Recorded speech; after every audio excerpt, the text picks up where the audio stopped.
world? Welcome to a very special Manifesto adventure. For those of you who came over from her channel, you already know this wonderful surprise, but for those of you who don't, this is a wonderful day for me because I am hanging out with the amazing Footless Joe. I feel like I just got my fight announced. Like, yeah! And in this corner, no, Joe, how are you? Marvelous. Yes, good. For those who haven't had a chance to see your channel, Footless Joe, yes. A lot of it has to do with your amputation. It does indeed. For those who didn't know, so tell us a little bit about the amputation. The leg chopping situation? The chopping, yes. The chopping situation. I prefer to call it leg chopping. It's just more dramatic that way. Yeah, I like that. Know. Tell me about the leg chop. Yes, so, 13 years ago, 15 years ago, something like that. It was a while ago. I fell off a horse, I shattered my ankle, and then that led to years and years of surgeries and injections and procedures until I got real fed up with it. I couldn't walk anymore. I could barely walk. I couldn't do much of anything, and so I decided, let's just chop the thing off. Let's be done with it. And it's a lot easier said in 2 sentences than it was to decide in real life, but it was the right decision. It's been just about 2 years now of trying to kind of adjust to life as an amputee and going through multiple revisions and surgeries, and it's not been a smooth journey, but it's definitely been worth it. I got you. So this is what interests me. For those who watch my channel a lot, I talk all of the time about fear holding you back. Yeah. Right? About fear being something that you have this, you've made up your mind, you have this decision, or maybe you have this burning desire to do, but it's just the fear, the what if, that's preventing you from from actually doing that. Yeah. So I imagine that's tenfold. I've never had the opportunity to talk to somebody in your situation about that because, for me, it's always like talking to people, they're like, I'm scared to do stand-up. Yes. I'm like, just give it a try. At least you can still stand up. That's the show, everybody. Thank you so much. That was your dad joke for the day, yes. So this is, there are people that I talk to all the time, and all fear is legitimate. Yeah, 100%. All fear is legitimate, all concerns legitimate. But I found that so many people, they get held back by what they're imagining it could be like. Yes. And so what was that like for you? Yeah, I think that's one of the biggest things with making this kind of decision is that there's no way to know what's on the other side. Like, I could talk to as many people as I wanted to, I could watch as many YouTube videos as I wanted, read as many books. Right. At the end of the day, it's a huge risk. At the end of the day, it could be worse than when I had my ankle. Maybe a prosthetic wouldn't work out. Maybe the phantom pain would be worse than the pain that I was in. Like, there are so many variables, but they're variables that you are not going to know unless you do it. Let me ask you this, on the flip side of that, once the decision's made, once the post-surgery happens, how much of those fears were legitimate? I think a lot of this, like the biggest fear that I had going into this, it was like the thing that kept me up at night that I kept thinking about was the moment I wake up from this surgery. The moment I wake up from amputation, am I going to be like, Joe, you were the biggest idiot in the world, this is the worst thing, and now you can't take it back. Right. And that was a horrifying thought because I'm like, I know what I feel leading up to this. I'm solid in what I think. Like, my emotions line up with the rational of it, and so, okay, we're good. But what if that flips the second I wake up from surgery and it's done? That was a horrifying thought to me. And that didn't happen. When I woke up from surgery, the nerve block didn't work, meaning that I felt literally everything waking up from surgery. It was horrible. It was absolutely awful. My poor husband was there and had to witness a lot of it. It took him 2 hours to get the pain under control. But I still remember, even then, being really grateful that it was done. I woke up being like, thank God, this is over. And so that was a huge fear that was let go for me. And then some of the other, I think you don't really know. I think we all make estimations of well, if I was in that situation, this is what I would think, or this is what I would do. And I definitely did that leading into amputation. Okay, I realize I may face this, people staring at me all the time in public, but that'll be fine. I'll be fine with that. And there were a lot of those things where I'm like, oh, I'm not fine with this. This is way more difficult than I thought it would be. I didn't even know to think about the fact that life will be so much more exhausting because walking on a prosthetic leg, even below knee amputee knee, I still have my leg, or I still have my knee. Right. You use 20 to 30% more energy to exist, to walk around. Really? Once you're adjusted to it. So I have to eat a lot more, which is a silly thing. Wow. And just general daily energy, it takes so much more. And those are things I didn't think about. So it's a bunch of little things that you can't anticipate until you're there. And then you just got to figure out a way to adjust, which I've been in the process of doing and doing. That's awesome. And so Now, one of the things I love most about you and watching your channel is how active you are. Yeah. You're so super active Yeah, I all love of the it. time, right? Like, there's if you haven't checked out Joe's channel, there's a link in the description. You have to see it. Everything from like American Ninja Warrior gyms to all sorts, all sorts of stuff. And then you still do MMA. I do jiu-jitsu. Yeah, Jiu-jitsu. Yep, I'm getting back into that finally. Dope. How's that? I haven't like released any videos of me trying it out yet, but I have been able to like in little bits and pieces.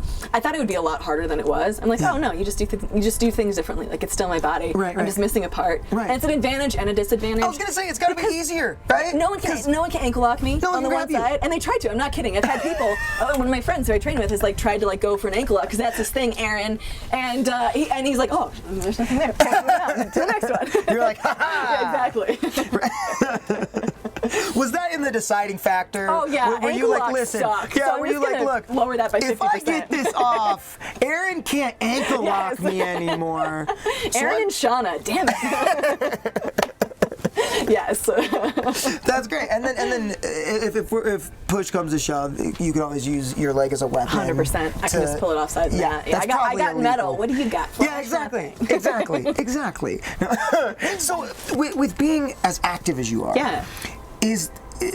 I know you were obviously active before. Yes. The surgery and the amputation.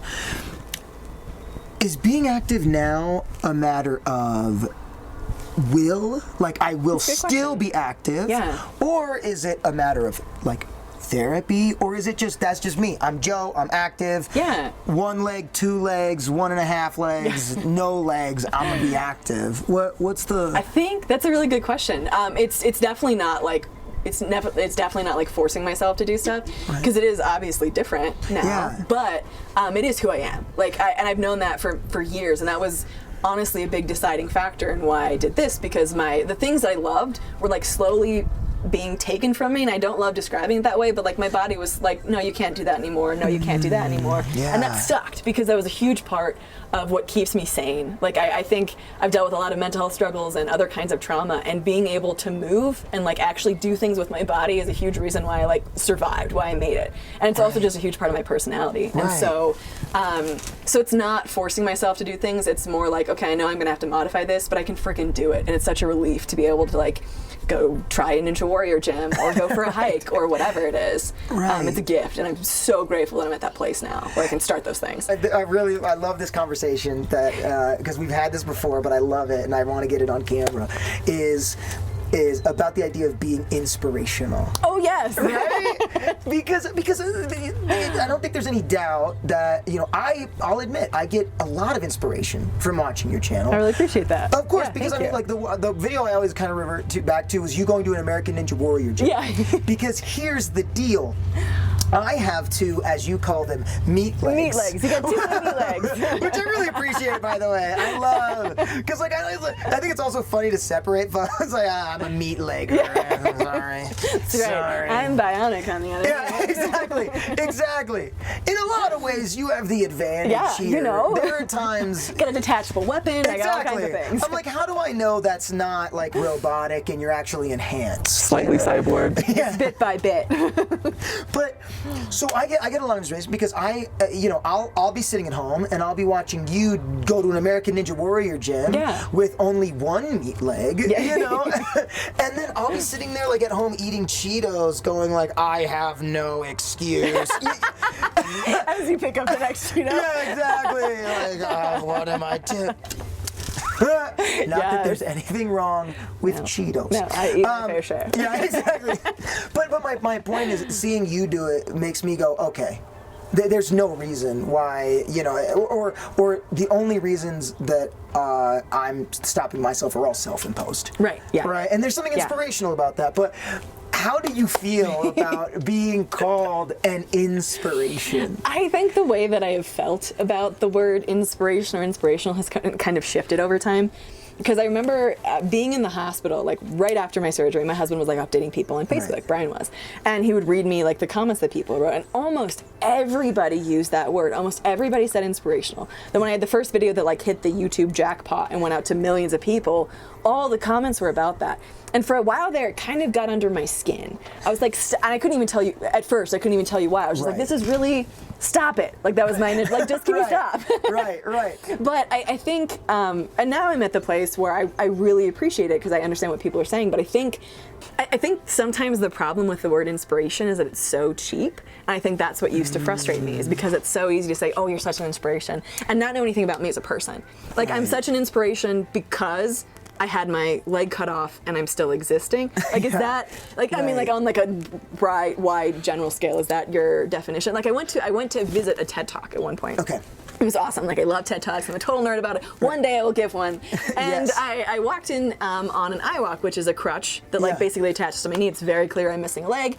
And there were like 2 or 3 people who were like, "You were such an inspiration for being here today," that I don't know. I'm like, I thank you. I know you're trying to be nice and inclusive, but you're just making me feel weird and different. Right. Like, I just want to be here and enjoy this thing. Right. But I think, and again, it's taken me a while to be like genuinely grateful when people say that, because I know that they mean it. I know that I've meant it about other things that I said, but I think the problem with being inspirational is that it often ends at just like it's like eating a piece of candy. It's just like oh, that feels so great. It's so cool that person can do that. I could do that too. And then it's instantly gone. And you go back to feeling the same. And I don't want it to end there for people. Like, if I'm able to help anyone with anything I'm doing, I want it to be deeper than a moment of like that sugar rush of like, oh, that's so great, and then going back to nothing, you know? Right. Rather than it being a fleeting thing. Precisely. And I've talked to you about it before. So one of my very best friends is he's paralyzed from the chest down. Yeah. And he's got limited mobility in his hands and all that stuff. So he's wheelchair bound and all this stuff. And he also watches the channel. Hi. We will edit the takeout where I said your name. I said your name last time. And we won't use that take. I promise. But hey, I also miss you. So, you know, and his thing was, we'll go out, we'll go to a bar or something like that. And people will come up to him and they'll just like literally be like, "Good for you." Oh my God, I know. Look at you existing. Yeah, look at you. And I asked sweet him, little guy. Right, I asked him about that, and he was just like, here was his thing. He said, look, there's a difference between pity and compassion. Yes, there is. And pity is essentially saying, I'm so glad I'm not you. Yes. Yes, there's a lot of that. And that's kind of what he gets, that the vibe he gets from somebody going like, I'm so, because what they're essentially saying is, man, if I was in your situation, I would be so depressed. I would kill myself, as I've read many comments. Yes. Like, if I were you, I just wouldn't exist. Yeah. Like, okay. Like, wow. Great, but like, in what other situation is that good? Acceptable? Yeah, like look at someone who, you know, like me. If I were to read a comment that says, "If I were like you, I'd kill myself." What the hell? Thank you for what you do. Well, and here's the thing. I think the people who have made those comments to me meant it as like a compliment. Right. The weirdest compliment I've ever gotten. But like, look at you, staying alive, even though you're so messed up. And it is wild. I think, however, if I may, you know, be devil's advocate, I feel like I know where it comes from, because I feel like it comes from a place of just going, gosh, there's no doubt what you've been through is traumatic. Yeah. And when somebody does empathize, which is they take a second to go, what if I was in that person's shoes? Yeah. Or in your case, shoe. So stupid. I love it. Only have 3. Now it's like. Then we got to keep working all right. No, but the point is that. They go, look, if I was in that person's shoes, I imagine I would be devastated. It seems like it's a devastating thing. Yeah. And so I think where the inspiration comes from is going, wait a minute, despite that, despite a very visible trauma, you're clearly not letting it destroy you. Right. And I think there is something massive about that because we all have trauma. Yeah, Whether it's that's the thing. Right? Exactly. There's not, I don't look at it, I just totally interrupted you No, there, but if you don't, I won't shut up. oh, that's right. You did give that disclaimer to me before. Oh God, what was the last thing you said? So you just about everyone's got trauma, Yeah. whether it's physical or. Yeah, and I think that, like, the whole idea that everyone has something is something that's so important to me, because I think I almost have been like, it's taken a lot of hard work, but I've also been given a platform because I look different, because I have something different about me. Right. And I think people sort of put that on a pedestal of like, well, at least I'm not dealing with that, which is great. Like, if that helps you, that's great. But at the same time, this is by no means the most difficult thing I've been through in my life. Like, going through like mental health struggles and dealing with trauma and abusive relationships are exponentially harder. Yeah. And I think reminding people that like whatever you're struggling with is legitimate and is okay is something that's really important to me, because feeling that validation is really important to people. Yes. So Dominic. Yes. I have a surprise for you. Do you? I do. I've heard tell that you love rock climbing. We're talking about facing fears, things along those lines. I know rock climbing is definitely not a fear for you. And you're like 100% cool with it. Definitely done it before and loved it. Incorrect on all counts. Rock climbing. Oh, this is gonna be. In all seriousness, I am horrified of rock climbing. And when I told Joe that we were gonna face our fears and talk about facing our fears, she said, "Gotcha. Cool. Let's do it. Let's go." Get you on the wall. We made it. We're gonna go rock climbing. It's gonna be freaking fantastic. And Dominic is feeling. I'm doing this because I'm scared and I need to pee. Both. So. Have you been rock climbing before? Okay. So this is. I have to be honest. This is my second time rock climbing. The first time was I went with my son's mother. I didn't enjoy it. It was essentially like her going, "Okay, hey, do you want to dangle off the side of a mountain and try as hard as you can to survive? Does that sound like a fun time?" It's a great Saturday. But no, I'm excited to be here. I'm excited to do this with you. Yes. I can't wait to see what it's like inside. I can't wait. Yes.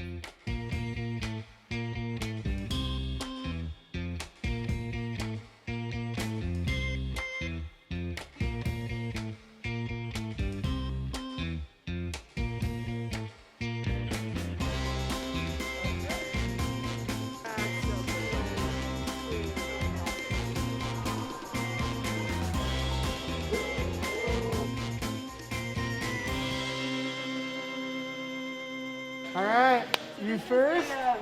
Yeah, I'll show you how to just jump off at the top. Oh, I'm so excited. The lid comes off for it? Because it doesn't. No way. It doesn't allow range of motion. Because like I can't. This is like the most I could bend my knee. Really? So to actually be able to like get, and then also like you can't really. It's not mobile, right? So like to get it in nooks and crannies, you can't do it. You make climbing legs. They're like little baby feet, so you can get them in little areas. But it looks so weird. Way. Yeah. This is so cool. All right, you're doing it. You're going. That was the best start. There we go.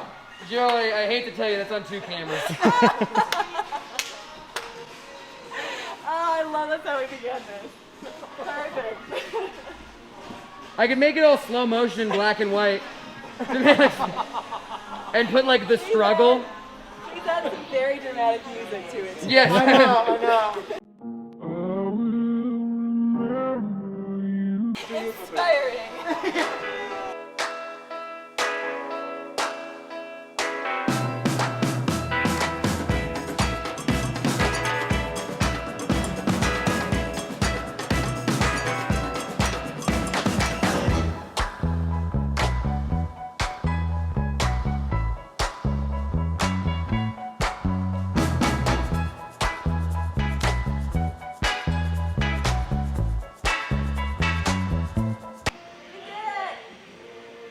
Yes, this is really high.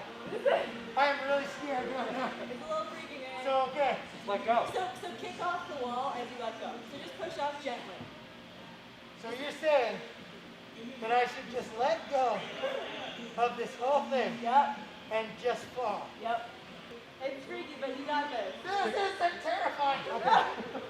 So just jump? Just jump.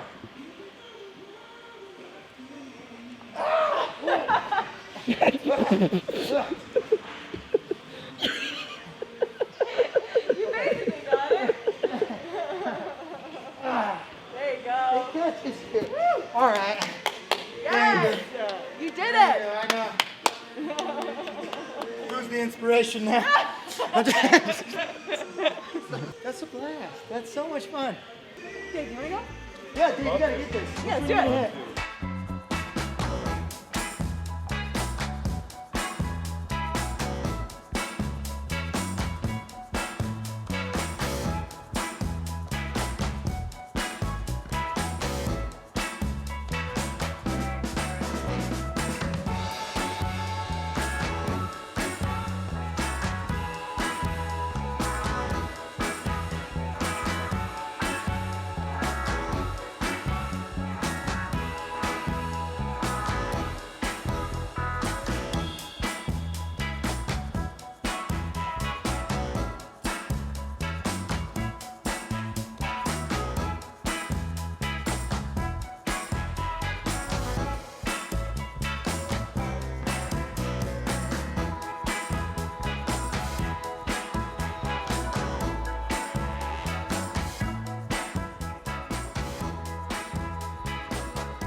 Are you good? I'm so good. Okay. Please tell me somebody got that on camera. Are you okay? I'm so fun. Yeah.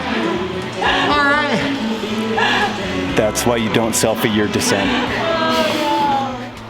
All right. I think you did pretty fantastic. There was one pretty good biff and fall in there. Joe, thank you so much for having this whole thing and doing all of this. Listen, Wonderful. check out Joe's channel. It's Footless Joe and Trauma Talk. Yes.